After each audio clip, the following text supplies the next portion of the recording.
नमस्कार, मैं हूं मुजाहिद जैदी और आप देख रहे हैं 4 PM न्यूज नेटवर्क। नया साल है और हम दुआ करते हैं कि यह नया साल सबके लिए बेहतर साबित हो। लेकिन इस नए साल में कुछ बदलाव भी किए गए हैं सरकार की तरफ से। वो 10 बदलाव जिनको जानना आपके लिए बेहद जरूरी है। अब आपको हम सिलसिलेवार वो 10 बदलाव बताने जा रहे हैं। पहला है 5,000 रुपए का contactless card payment. Monetary policy committee की दिसंबर बैठक के फैसलों के बारे में बताते हुए आरबीआई गवर्नर शक्तिदास ने घोषणा की थी कि कॉन्टैक्टलेस कार्ड ट्रांजैक्शन की सीमा को बढ़ाए जाने का फैसला किया गया है। ग्राहक अब इस माध्यम से 2,000 रुपए के बजाय 5,000 रुपए तक का ट्रांजैक्शन एक बार में ही कर सकेंगे। दूसरा है चेक पेमेंट से जुड़ा नया नियम। आरबीआई ने कुछ दिनों पहले चेक से पेमेंट करने के लिए पॉजिटिव से सिस्टम लागू करने का फैसला किया है। इस नए नियम के तहत चेक से 50,000 रुपए से अधिक के पेमेंट पर जरूरी डिटेल्स को फिर से कंफर्म करने की जरूरत होगी। तीसरा है कारें टू व्हीलर हो जाएंगे महंगे। देश में जनवरी 2021 से कारों की कीमतें 5% तक बढ़ने वाली हैं।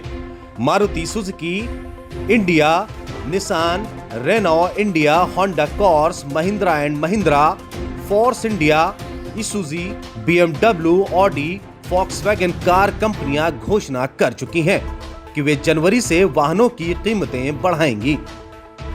चौथा है सभी वाहनों के लिए फास्टैग अनिवार्य हो गया है। देश में 1 जनवरी 2021 से सभी व्हीकल के लिए फास्टैग अनिवार्य होने वाले हैं।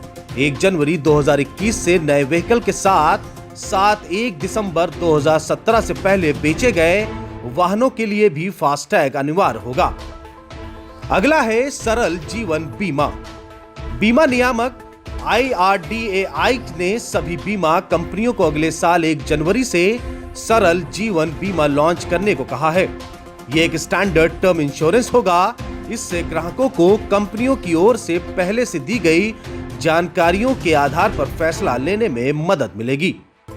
अगला है जीएसटी के ई-इनवॉइसिंग सिस्टम में बदलाव। वस्तु और सेवा कर जीएसटी कानून के तहत 1 जनवरी 2021 से B2B business to business transaction के लिए 100 करोड़ रुपए से अधिक टर्नओवर होने वाले ई-इनवॉइस जरूरी होगा। वहीं 1 अप्रैल 2021 से सभी टैक्स पेयर के लिए B2B ट्रांजैक्शन पर ई-इनवॉइस जरूरी होगा। यह सिस्टम फिजिकल इनवॉइस की जगह लेगा। जल्द ही वर्तमान ई-वे बिल सिस्टम को भी हटा देगा और टैक्स पेयर को अलग से ई-वे बिल जनरेट करना नहीं होगा। अगला है छोटे कारोबारियों को राहत। सालाना 5 करोड़ रुपए तक का कारोबार करने वाले छोटे कारोबारियों को अगले वर्ष जनवरी से साल के दौरान केवल 4 बिक्री रिटर्न दाखिल करने होंगे। वर्तमान में इन कारोबारियों को मासिक आधार पर 12 रिटर्न दाखिल करने होते हैं। अगला नियम है यूपीआई से जुड़ा हुआ। एनपीसीआई ने यूपीआई में प्रोसेस्ड ट्रांजैक्शन के कुल वॉल्यूम पर 30% की सीमा लगाई है, जो सभी थर्ड पार्टी ऐप प्रोवाइडर्स के लिए लागू है। यह नियम 1 जनवरी 2021 से लागू होगा। अगला है कुछ फोन में नहीं चलेगा व्हाट्सएप।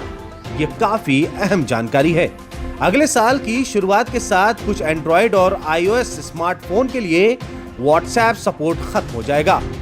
यह मैसेजिंग ऐप उन डिवाइसेस पर काम नहीं करेगा जिनमें कम से कम एंड्रॉइड 4.0.3 ऑपरेटिंग सिस्टम और iOS 9 मौजूद नहीं है। आईफोन के लिए फोन को कम से कम iOS 9 और उसके आगे एंड्रॉइड यूजर्स को एंड्रॉइड 4.0.3 या ज्यादा नए वर्जन में अपडेट करना होगा। वहीं अगला नियम है लैंडलाइन से मोबाइल पर कॉल करने का। अगले साल 15 जनवरी से देश में लैंडलाइन से मोबाइल पर कॉल करने का तरीका बदलने वाला है। 15 जनवरी 2021 से फिक्स्ड फोन से मोबाइल पर की जाने वाली हर कॉल के लिए मोबाइल नंबर से पहले 0 लगाना होगा। Bureau report 4 PM news network. अगर आप बेबाक और निष्पक्ष खबरें देखना चाहते हैं तो हमारे चैनल को सब्सक्राइब करें और बेल आइकन को दबाएं।